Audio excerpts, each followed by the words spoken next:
Indeed for helping. I guess you got to help out where you can. Mike, I mean, you saw the story. You can see the desperation and the yearning to go out and cast their vote for many South Africans around the country. But, you know, when we're speaking to Zimkhitha, when we're speaking to Ayanda in KwaZulu-Natal and the Eastern Cape respectively, turnout was an issue, isn't it? When we see in the Eastern Cape it's sitting around 59%, in KwaZulu-Natal it was sitting around 64%. What do you think? Political parties not energizing their base as well as the undecided or new voter enough? I think, Blaine, that some of the factors, you know, would be the logistical factors, practical factors. In many of the areas, you know, as we know, the weather was not playing along. You know, it meant that it was cold, it was raining, you know, with all the attendance complications that come with that. And I think that did play, you know, obviously a big role. But I think that maybe we need to pause and ask, because the South African voter turnout is one of the highest in the world. So we need to, you know, but we are a young nation at the same time. So I think we should pause and ask, you know, to say, are we not actually starting to mature now?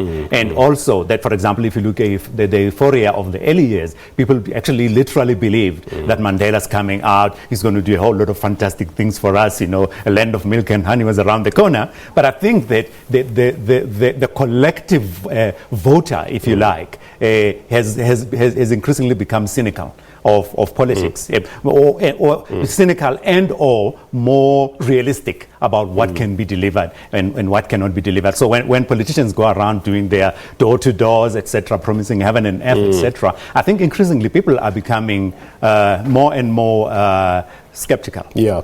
You know, what about the youth involvement in these elections? I recall yesterday when I was standing in line to vote, I observed a lot of youth in that line, despite the bad weather, the inclement weather in Johannesburg. But what struck me, you know, Mike, was seeing individual youth. Not, you know, they didn't come in a group. They didn't make a day out of it. Yeah. It was individuals just standing there and wanting to cast their vote, which tells me that that person, that youngster, took a conscious decision to say, you know what, let me go out there and vote. I think that the whole question of the youth voter turnout is a very interesting one, and to my mind, what you are seeing is a reflection of the absence or failure of the mainstream political parties in South Africa to speak to the issues of youth. You know, I mean, I think there are very few, you know, probably the EFF is the one that pushed the issue of land and jobs, right? But not as their central campaigning plank. It was one of several in a basket of things that the EFF wants. The other parties, just you know, the issue of youth unemployment was really a throwaway thing, maybe as part of a conversation about what to do with the economy, growing the economy, creating jobs, etc. But there is nobody who is actually talking to the youth about youth issues. Even the youth leaders in the political parties are talking things other than youth issues. So I'm not surprised that, you know, young people are not particularly